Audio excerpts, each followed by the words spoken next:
It's important to note that the natural world consists of 7 elements, not 5, as many people believe. This is one of the major differences between Wicca and other forms of spirituality. Each element has a positive, negative, protective, and harmful purpose, but there is no overall bad or good force. Instead, the elements are used to encourage certain strengths or weaknesses in your life. By strengthening your willpower with the correct balance of the elements, you can experience all of the benefits that they have to offer.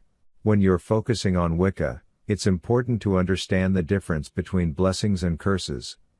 A curse is something you make as a form of discipline, such as quitting smoking or not drinking. Blessings are things done for a special purpose or as a way of thanks. For example, giving someone a hug when they've helped you out is a blessing, as well as a way of showing your appreciation. Wicca is a religion that involves a lot of study and learning. Knowledge, just like wisdom, is very important. Without good knowledge, life will be tough, and that's not something we want.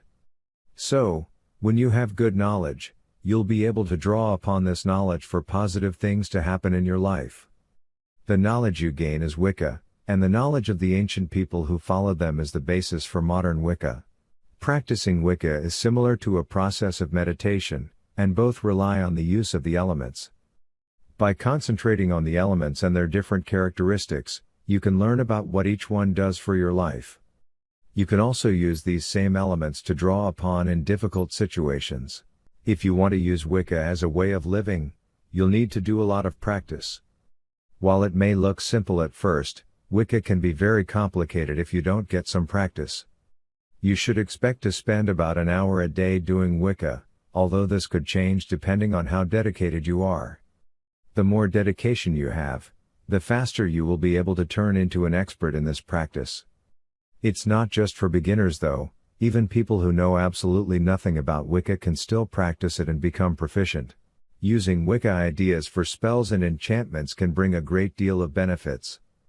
One thing that you will want to keep in mind is that you need to work with Wicca energies, and this can be done in several different ways. You may choose to dedicate one element or aspect of your practice to a specific element. In order to get the most out of this approach to working with witchcraft, you need to consider the other aspects of the elements when you are trying to cast spells and perform enchantments. The more elements that are involved, the greater the benefits that you will get from your spell casting sessions. When it comes to Wicca energies, there are 5 basic elements.